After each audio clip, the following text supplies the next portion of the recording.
10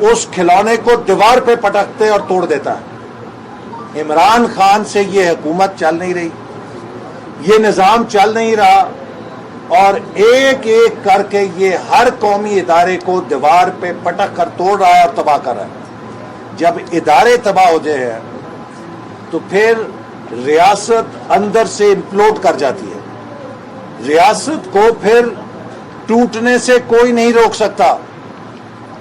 Imran Khan supreme court پہ بھی حملہ آور، عمران خان الیکشن کمیشن پہ بھی حملہ آور، عمران خان اسٹیٹ بینک پر بھی حملہ آور، Imran Khan higher education commission پہ بھی حملہ آور، عمران خان پارلیمنٹ پر بھی حملہ آور، عمران خان صوبائی خود مختاری پہ بھی حملہ آور، عمران خان پاکستان کی معیشت پہ بھی حملہ آور۔ وہ خدا کے بندے کوئی چیز تو چھوڑ دو، کہیں یہ نہ پتا چلے کہ کسی دن تم نے پاکستان کے ایٹمی پروگرام کا بھی سودا کر دیا چونکہ IMF کی قسط لینی تھی۔ ہمیں تو اب یہ ڈر لگ گیا کہ کسی دن پتا چلے گا کہ ایٹمی پروگرام کا بھی کچھ سودا ہو گیا ہے چونکہ جناب IMF کی قسط لینی تھی۔ وہ قسط لینے بغیر ہم دیوالیہ ہو جاتے ہیں۔ پاکستان کے جہاز کرک ہو رہے ہیں۔ پاکستان کی کبھی سنا تھا تاریخ میں افریقہ کے کسی ملک کا جہاز نہیں کسی بیرونی ہوائی اڈے پہ کرک ہوتا؟ اس شخص نے وہ کام بھی کرا دیا۔ پاکستان کے ہائی کمیشن کے اکاؤنٹس کرک ہو گئے، اور اب پتا چلا ہے کہ براڈ شیٹ کی فائلیں غائب ہو گئی ہیں۔ براڈ شیٹ کی وہ فائلیں غائب ہوئی ہیں جن میں عمران خان اور شہزاد اکبر کی براڈ شیٹ سے ملاقاتوں کے تذکرے تھے۔ جہاں عمران خان کی حکومت کا ثبوت تھا وہ فائلیں آج غائب کر دی گئی ہیں۔ کوئی پوچھنے والا ہے؟ کوئی تحقیقات کرنے والا ہے کہ وہ فائلیں کون اٹھا کے لے گیا؟ کیوں وہ فائلیں چلی گئیں؟ آج پاکستان کے قومی مفادات داؤ پہ لگ گئے ہیں صرف اس لیے کہ جو 2018 کی غلطی ہوئی ہے اس کو غلطی ماننے کے لیے تیار نہیں ہے، اور اس 2018 کی غلطی کے دفاع میں پاکستان کی مالیاتی خود مختاری جاتی ہے تو جائے، کشمیر کا سودا ہوتا ہے تو ہو جائے۔ ہم نے غلطی نہیں ماننی۔ جنہوں نے غلطی کی ہے اب بھی وقت ہے کہ غلطی مان لیں۔ آج پاکستان کے 22 کروڑ عوام وہ سوال کر رہے ہیں جو نواز شریف نے کیا تھا تو اس کا مذاق اڑایا تھا۔ جب نواز شریف نے پوچھا تھا کہ مجھے کیوں نکالا ہے تو اس کا مذاق اڑایا تھا۔ آج 22 کروڑ عوام یہ پوچھ رہے ہیں کہ وہ حکومت جو اس ملک کو ترقی دے رہی تھی، جس نے بجلی کا بحران حل کیا، جس نے لوڈ شیڈنگ کو ختم کیا، جس نے دہشت گردی کو ختم کیا، جس نے سی پیک کی 29 ارب ڈالر سرمایہ کاری لا کے پاکستان کو عزت دی، اس حکومت کو کیوں نکالا؟ ہے کوئی بتانے والا کہ دھاندلی کے ذریعے اس حکومت کو کیوں نکالا گیا کہ جس حکومت نے پاکستان کی عزت بحال کی، پاکستان کو اپنے پیروں پہ کھڑا کیا، سی پیک جیسا منصوبہ چلا کے دکھایا؟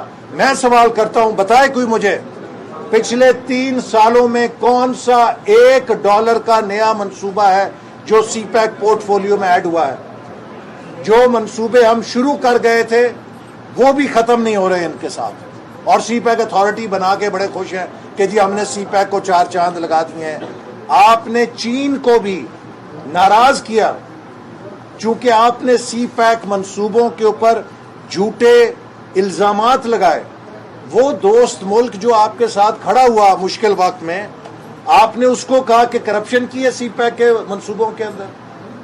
سعودی عرب کو آپ نے ناراض کر دیا۔ کون ہے آج آپ کے ساتھ؟ خارجہ پالیسی تباہ، اور امریکہ کے صدر 40 ممالک کو بلاتے ہیں دنیا سے۔ نیپال، اس میں بھوٹان بھی ہے، اس میں بنگلہ دیش بھی ہے، اس میں انڈیا بھی ہے جنوبی ایشیا سے۔ ساؤتھ ایشیا میں پاکستان کی اب حیثیت بھوٹان جتنی بھی نہیں رہی۔ کلائمیٹ چینج میں تو ہم 10 سب سے زیادہ متاثر ہونے والے ملکوں میں ہیں۔ گلیشیئر ہمارے سارے پگھلنے جا رہے ہیں۔ سب سے بڑا جو ایکولوجیکل ڈیزاسٹر ہے اس کا ہم نشانہ بننے والے ہیں۔ اور جو 40 سربراہان مدعو کیے گئے ہیں اس میں پاکستان نہیں ہے. کیوں؟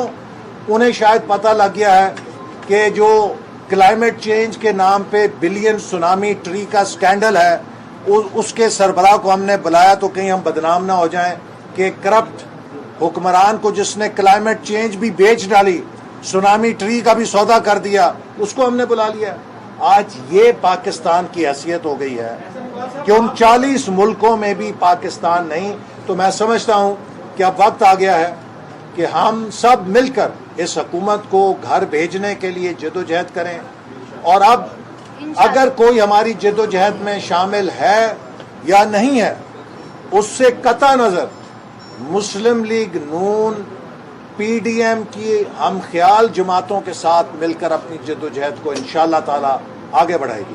یہ بتائیے سر کہ پیپلز پارٹی جو ہے اس نے آپ کو بائی پاس کرتے ہوئے اپنا اپوزیشن لیڈر بنا دیا ہے اور اس سے صاف لگ رہا ہے کہ وہ آپ سے علیحدہ ہو گئے ہیں. دیکھیے پی ڈی ایم کا مستقبل کیا دیکھتے ہیں؟ اور پیپلز پارٹی نے جو کیا ہے ہمیں اس پہ دکھ ہے, لیکن انہوں نے اپنا نقصان کیا. باپ پارٹی کے ووٹ لے کر اگر لیڈر آف اپوزیشن بننا تھا, اس سے تو بہت اچھا تھا کہ نواز شریف صاحب کو اپنی مجبوری بتا دیتے, وہ بڑی خوشی کے ساتھ ان کو فراخ دلی کر کے ہوئے بنا دیتے. لیکن باپ پارٹی کس نے بنائی, وہ کس کے کہنے پہ ووٹ دیتے ہیں, سارا پاکستان جانتا ہے. تو اب اگر پیپلز پارٹی حکومت سے ادھار لے کر لیڈر آف اپوزیشن بنی ہے تو پھر تو وہ خود بھی سلیکٹڈ ہو گئی ہے, سلیکٹڈ لیڈر آف اپوزیشن. یہ فیصلہ گھاٹے کا ہے یا فائدے کا ہے یہ خود وقت بتائے گا. لیکن ہم سمجھتے ہیں کہ پیپلز پارٹی نے پی ڈی ایم کی جدوجہد کو شدید دھچکا لگایا ہے, لیکن یہ دھچکا پی ڈی ایم کو نہیں لگا, خود ان کو لگے گا. اور جو پی ڈی ایم کی ہم خیال جماعتیں ہیں وہ انشاءاللہ تعالی اس اصولی موقف پہ کاربند ہیں اور اپنی جدوجہد جاری رکھیں گے.